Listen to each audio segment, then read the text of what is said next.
What's up everybody, Kris Gethin here. Now today I will be heading over to a place called Meridian to go get my eyebrow pierced and possibly my smiley, which is the skin underneath the lip, underneath your top lip there, having that pierced. I've had that pierced before, and I've actually had my eyebrow pierced before on this side, but this time I'm going to get it done this side.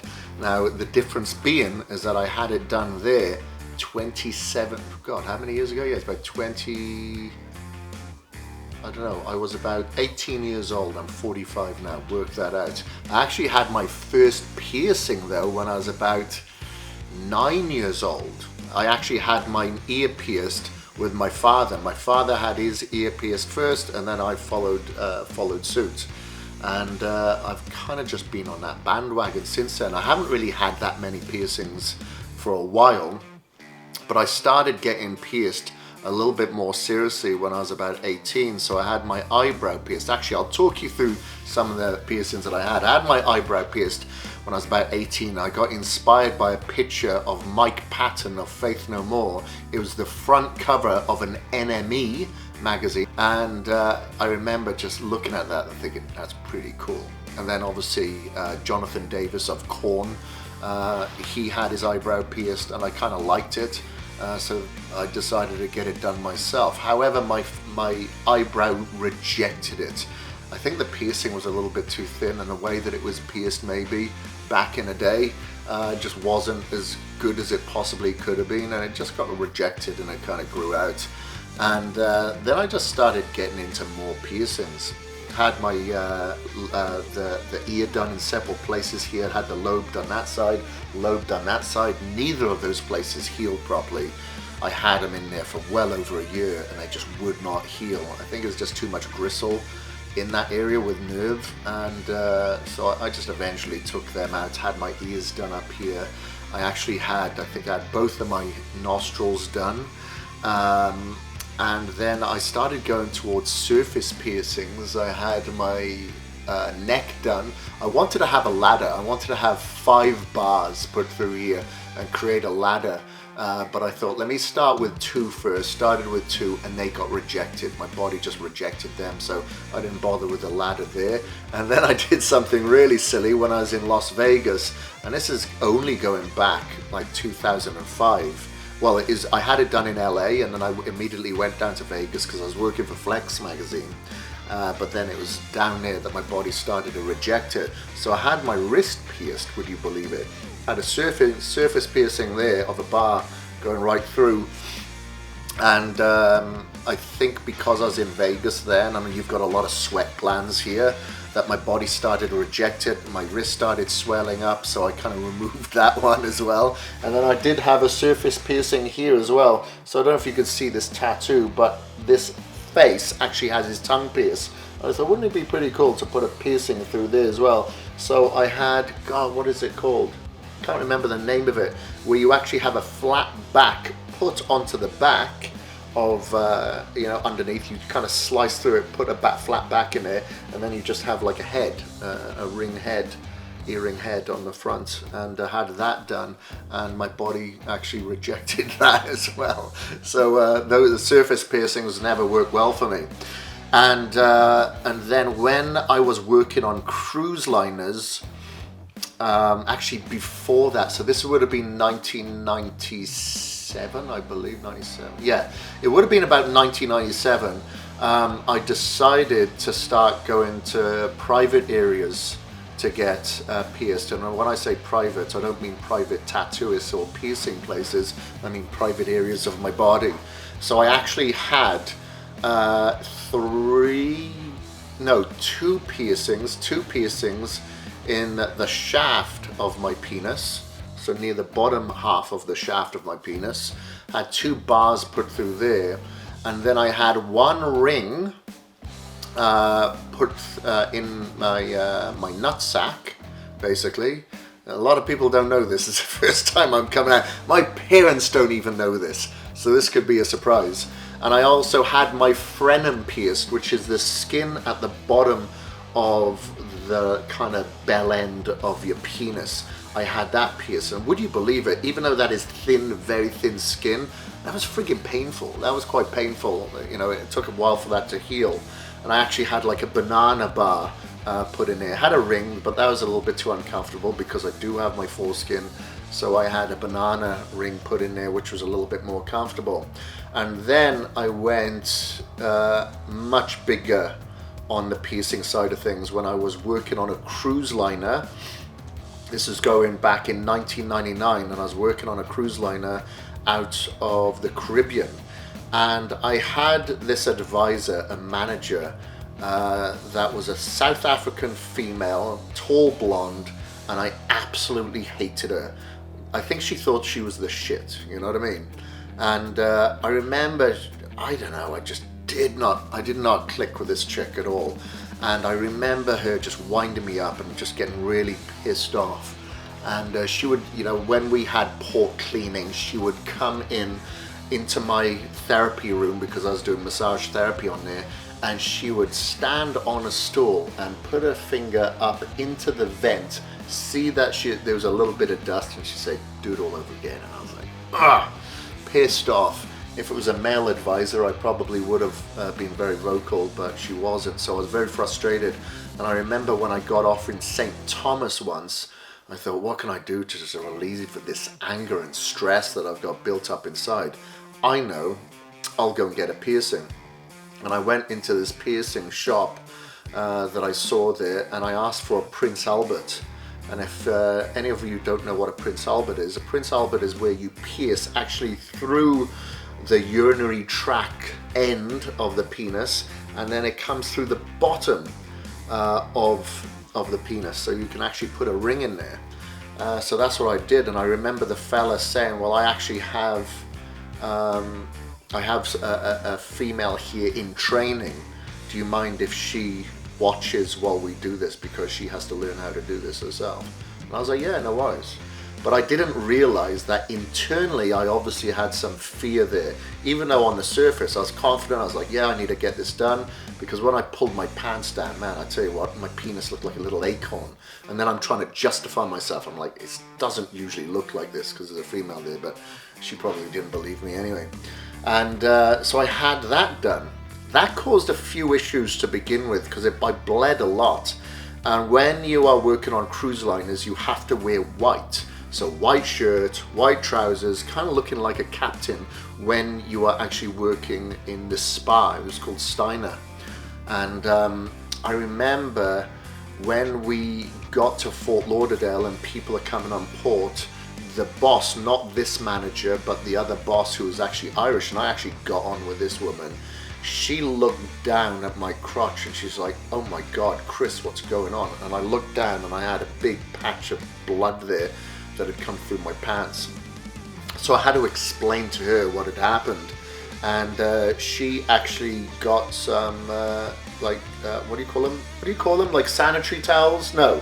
Pads? Feminine pads, yeah. She loaned me some feminine pads, so I was wearing feminine pads for about a week or two because I wouldn't stop bleeding, you know, wouldn't stop bleeding. And I was determined to keep this bloody piercing in because I thought, well, it's kind of uncomfortable getting it done. I don't want to, you know, take it out now, so I kind of weathered the storm. And it healed okay, and then I continued to go bigger with that piercing. You know, the way that I would do that, I would, you know, full disclaimer, don't try this at home. But I'd get into a bath, lower my heart rate, chill out, take that piercing out, and then have a bigger gauge piercing and put a bigger one in. And I would do this every couple of months until I went pretty much to the biggest gauge that you could get. And now I don't have that piercing anymore, but I still have the hole there, so I actually have to sit down a lot when I pee at home. Otherwise I'm going to piss all over the floor, and I wouldn't be happy about that. My fiance wouldn't be happy about that, so I usually sit down peeing now. So why do I do these piercings, you may ask? Why would you want to do that?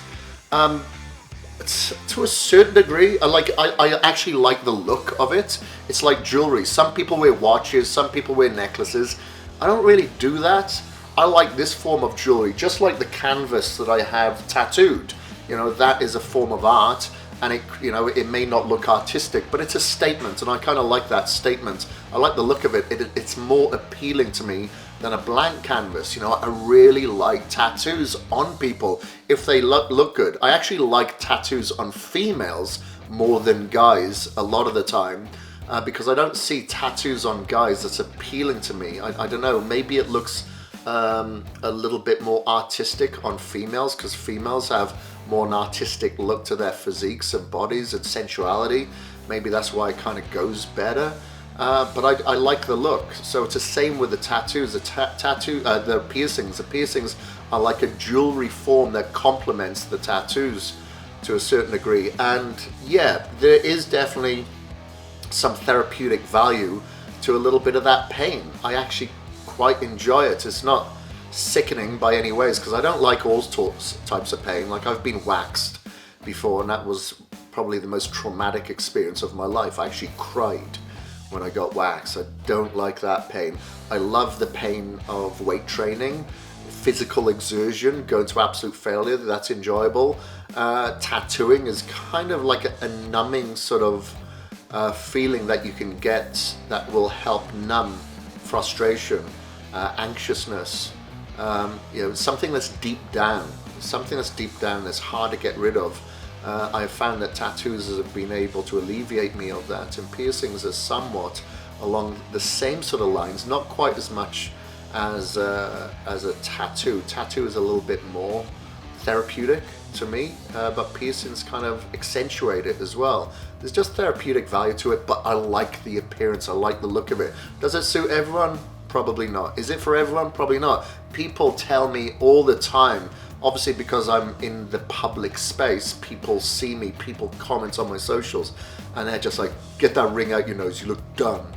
You know, just dumb shit. People that just should keep their mouths shut. Because my response is like, if they say, yeah, your piercing looks shit, I usually like say, yeah, your body looks shit. You know, some people take offense to that, but I'm like, well, don't come at me in the first place then, because I'm not going to come at you. Like, I try to stay away from confrontation at every angle. I try to avoid confrontation. I'm not that kind of guy. I'm not a confrontational person. But if you come at me, then I'm going to come back. There's no doubt about it. So, you know, people don't like it. That's fine. I don't have the right to judge people, and I don't give people the right to judge me. You know what I mean? So anyway, today, yes, so many years, like since, when was it? It would have been in the 90s I got my eyebrow pierced. And here we are now in 2020. I'm going to get my eyebrow pierced again, because there's this gentleman called Matt who's very, very good at it. And he's got his eyebrow pierced and has been able to stay in, and he believes that, you know, mine would be able to stay in. So I thought, you know what, I'll give it a go. I had my smiley done before, but I had to get that removed. I think it was because of a scan. Can't remember what it was now. But I had to get it removed, so I'm going to get that re-pierced now, because when it was pierced, it's pierced a little bit too far to the front, and now I'm having it pierced a little bit further back. I just remembered another piercing that I got done, which was freaking crazy and bizarre. I think this was on my muscle building video trainer, actually. I had my eyelid pierced. Because I just wanted to get something different that hadn't been done, and I just wanted to see if it worked. If it worked, great, it'd stay in. If it didn't, perfect, I'll take it out.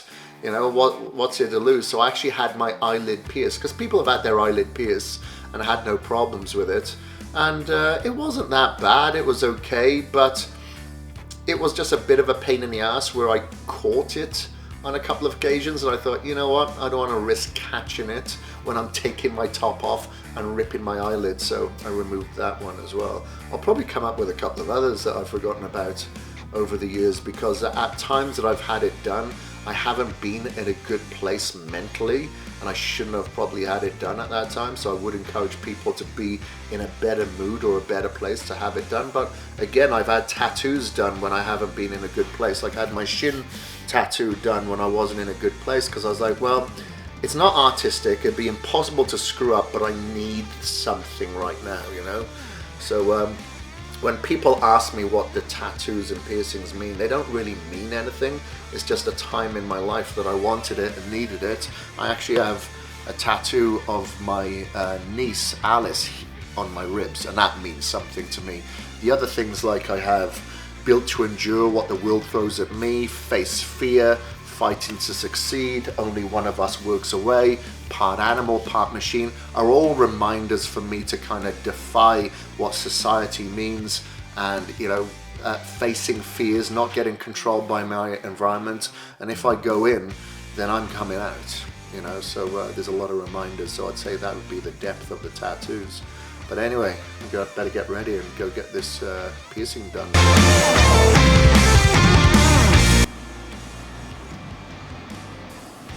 Just go ahead and take a nice deep breath. Let it out nice and slow.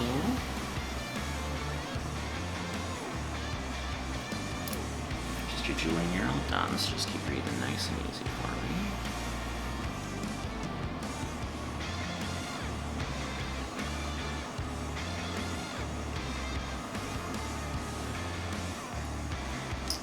Just that other bead, and you'll hopefully never have to do this one again, okay? Cool.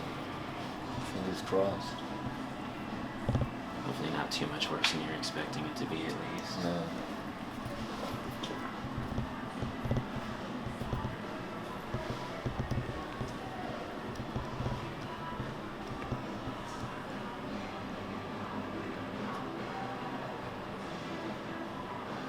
What size gauge did you go with this? 16. Okay, cool.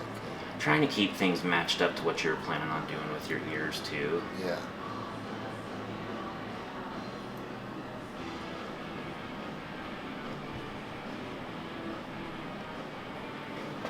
Alright, just gotta clean your skin one more time and you're all done. You had your neck done, yeah?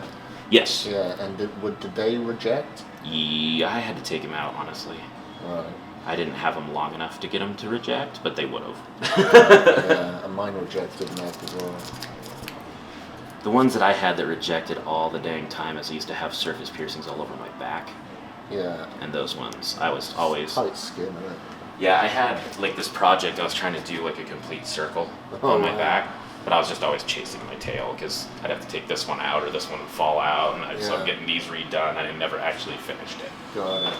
Eventually got to the point where I'm just like, I'm over it. Like, I'm done. I tried, it didn't work. Yeah. I wanted to do like the ladder on my neck as well, but I just had two there to begin with, and they just rejected, so I figured it's no point.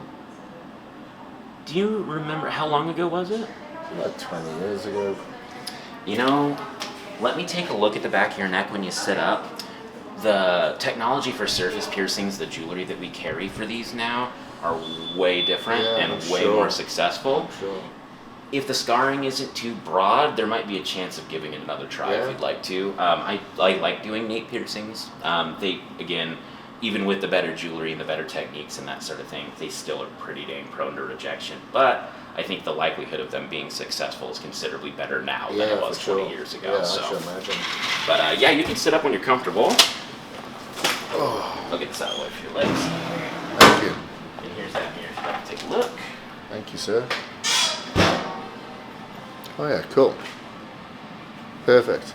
And it's the same sort of deal, you'd leave it in there for at least like 3-6 months before considering a ring. Yeah, if you're wanting to switch to a ring, 5 or 6 months typically, but it can be longer than that. At that time, if everything feels good, everything looks good, come in and have me take a look first. Sure. And even if the ring's not from us, I'll still change it for you. The rings can be kind of a pain to get in and out, so, but I can also go, you know what, it's not ready, that sort of thing. Sure. So just have us take a look. Sure, perfect. Okay, thanks. That is a wrap. Got my eyebrow done at Imperial Piercing here, which are phenomenal people. I've been coming here for years and seeing Matt.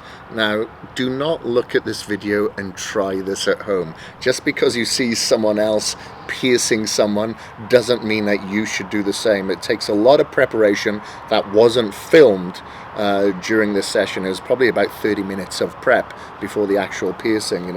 Experts in their fields take their time with something like this because it could go wrong, it could get infected, it could get rejected, and so you want to do it the proper way. What are you smiling at? I was gonna say, you hit a freaking artery. That's what surprised me. Yeah, don't hit an artery or a vein or anything like that. You could bleed out.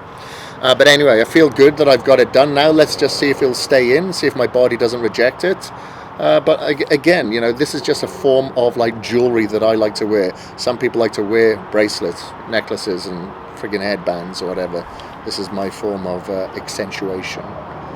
Yeah, and that's it.